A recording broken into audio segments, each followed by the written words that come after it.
Hello दोस्तों, नमस्कार। मैं दीपक लोहिया आप लोगों का फिर से स्वागत करता हूं मेरे यूट्यूब चैनल अपना देवभूमि उत्तराखंड पर। दोस्तों, आज संडे है तो आपके लिए मैं एक विशेष टॉपिक लेके आया हूं लुसेंट से। ठीक है, जो बहुत ही बेहतरीन है। इसको आपने समझ लिया तो समझ लीजिए 3 नंबर पक्के हैं आपके। ठीक है, जो आयोग है, कमीशंस होते हैं, उस वही टॉपिक से है। ठीक है, सभी उसमें कमीशंस हैं। चलो आइए, आज का पहला क्वेश्चन स्टार्ट करते हैं।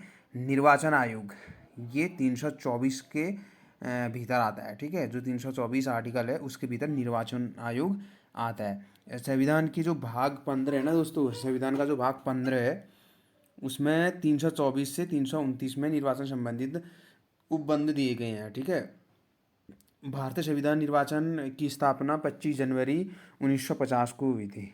ठीक है, यह एक स्थायी संवैधानिक निकाय है। ठीक है, और जो हम इसी में अगर ये संविधान से संबंधित अगर हम बात कर रहे हैं यहाँ पे निर्वाचन आयोग की, तो इसी से रिलेटेड हम जैसे अब चुनाव की बात करते हैं तो एक जो मशीनें चली थी ईवीएम, तो इसका जो ईवीएम बूथ से प्रयोग किया गया था जो चुनाव, वो सबसे पहले केरल में हुआ था। ठीक है, 1982 में, मई 1982 में केरल में किया गया था, संपन्न हुआ। ठीक है, अगर हम एक वीवीपैट भी चला था, उसका इस्तेमाल कहाँ हुआ था सबसे पहले, ये नागालैंड के चुनाव में हुआ था 2013 में। ठीक है, आते हैं नेक्स्ट क्वेश्चन पे। राज्य निर्वाचन आयोग 243 की। ठीक है, इसमें क्या है, राज्य निर्वाचन 243 की में इसमें पंचायत का चुनाव है। ठीक है दोस्तों, इसमें पंचायत का चुनाव है। और ये 73वां संविधान संशोधन चला था जो 1992 में। इसमें 11वीं अनुसूची जोड़ी गई थी। ठीक है, 11वीं अनुसूची जोड़ी गई थी। अभी टोटल जो संविधान में 12 अनुसूचियाँ हैं। ठीक है, जो 73वां संविधान संशोधन हुआ था उसमें 11वीं जोड़ी गई, और जो 74वां संविधान संशोधन हुआ था उसमें 12वीं अनुसूची जोड़ी गई थी। ठीक है, अब हम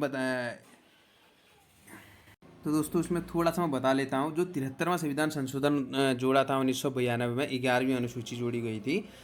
इसमें क्या था, पंचायती राज संबंधित। ठीक है, पंचायती राज से संबंधित थे बहुत सारे मामले। अब पंचायत का चुनाव हुआ जैसे इसमें। ठीक है, बहुत सारे सम्मिलित करी गई थी प्रावधान।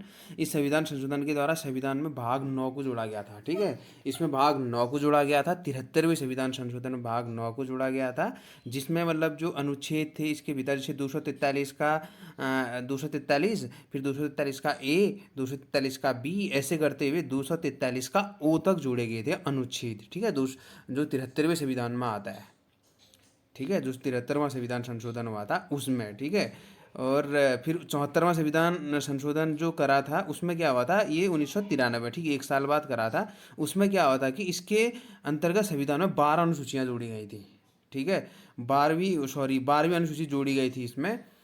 उसमें क्या होगा, तो नगर पालिका, नगर निगम, नगर परिषदों से संबंधित जो प्रावधान होते हैं वो उसमें शामिल कर दिया गया था। और इसमें जैसे पहले भाग 9 था, इसमें भाग 9 का क जोड़ दिया गया था। ठीक है, क खंड जोड़ दिया गया था। तो इसमें जो अनुच्छेद थे 243 का पी से लेके 243 का जेड जी तक था। अगर हम पहले की बात करेंगे तो 243 ए से ओ तक था, और जो दूसरा था भाग 9 का क, उसमें 243 पी से जेड तक था। ठीक है, 243 जेड जी तक। बहुत ही आसान है दोस्तों, वो समझ गए होंगे मुझे पता है।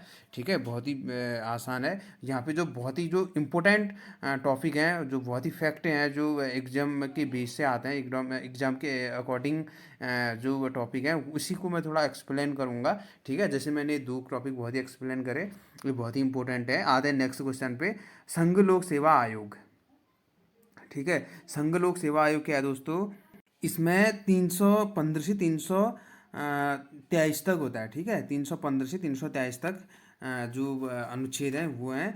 तो इसमें भारत में 1919 ईस्वी को एक भारत सरकार में एक अधिनियम आया था। 1919 का जो सरकार है, भारत सरकार अधिनियम था। ठीक है, उसके अधीन सर्वप्रथम 1926 में, ठीक है, लोकसभा आयोग की स्थापना की गई थी। समझ रहे हैं ना, लोक सेवा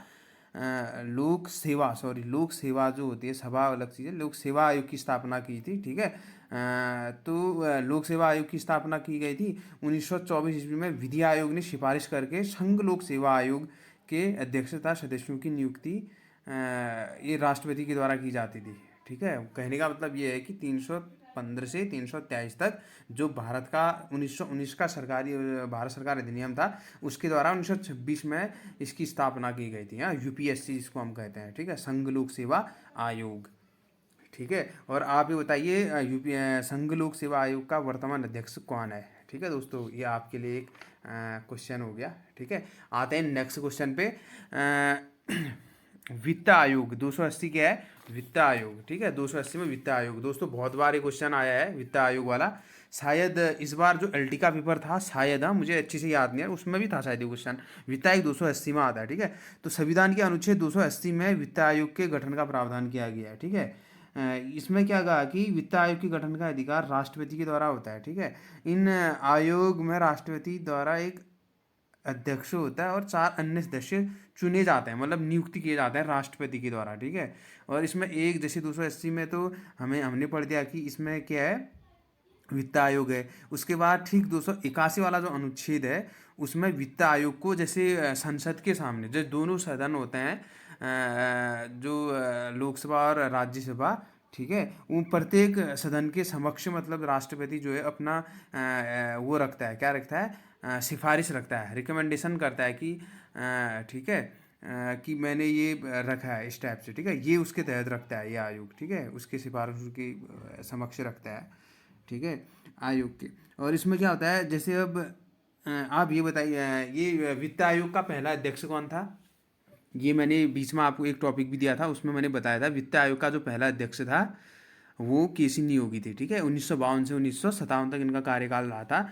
अब चल रही हमारी 15वीं वित्तीय आयोग, जिसके अध्यक्ष हैं एन के सिंह। ठीक है, एन के सिंह थे, और 2021 से 2026 तक है। दोस्तों बहुत ही इंपॉर्टेंट है, बहुत ही बेहतरीन टॉपिक है। ठीक है, आते हैं नेक्स्ट क्वेश्चन पे।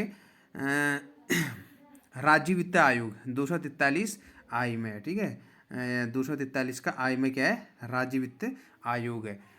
दोस्तों वीडियो बहुत लंबी बन जाने वाली है, मैं कुछ ज़्यादा ही एक्सप्लेन कर दिया मैंने ऊपर वाले। ठीक है, जो इंपॉर्टेंट है उसी को बताता हूँ। राज्य वित्त आयोग 243 का आई में है। फिर एससी आयोग आता है 338 का कॉम है। ठीक है, फिर एसटी आयोग आता है 350 का कॉम है। फिर भाषाई अल्पसंख्यक आयोग आता है 350 का खॉम है। फिर नेक्स्ट क्वेश्चन, नियंत्रक महालेखा परीक्षक, ये 148 में आता है, अनुच्छेद 148। दोस्तों अब इसके बारे में मैं थोड़ा सा बता देता हूँ आपको। जो दोस्तों इसमें ये होता है ना, जो भारत के संविधान के अनुच्छेद 148 के अनुसार है, जो भारत संघ और राज्यों, ठीक है, दोनों संघ और राज्यों, केंद्र मतलब केंद्र और जो ये राज्य वाला होता है, इन दोनों स्तरों की वित्तीय प्रणाली को नियंत्रित करता है ना, करने का महत्वपूर्ण कार्य ये करता है। ठीक है, भारत का नियंत्रक एवं महालेखा परीक्षक के द्वारा ये किया जाता है। ठीक है दोस्तों, इसका कार्यकाल 6 वर्ष होता है या 65 वर्ष। आपको पता है कि मतलब अगर 6 वर्ष पहले हो जाते हैं तो उसको वो रिटायर हो जाएगा, अगर 65 वर्ष पहले हो जाते हैं तो वो रिटायर हो जाएगा। ठीक है, अब आते हैं नेक्स्ट क्वेश्चन पे। भारत का महाधिवक्ता, ठीक है, 165 में है। ठीक है, ये 165 में है। भारत का जो महाधिवक्ता होता है ना दोस्तों, ये भारत का क्या लिखा है मैंने, ये एक मिनट रुकिए, सॉरी, ये मैं दूसरा क्वेश्चन कर दिया मैंने। ये जैसे नियंत्रक महालेखा परीक्षक मैंने 148 अनुच्छेद बताया था आपको। उसके बाद महान्यायवादी 76। ठीक है, ये जो नेक्स्ट क्वेश्चन है महान्यायवादी है, ये 76 आर्टिकल 76 में आता है। इसमें क्या होता है कि ये जो भारत सरकार का प्रथम विधि अधिकारी होता है। ठीक है, ये जो भारत का महान्यायवादी होता है, ये प्रथम विधि अधिकारी होता है। ये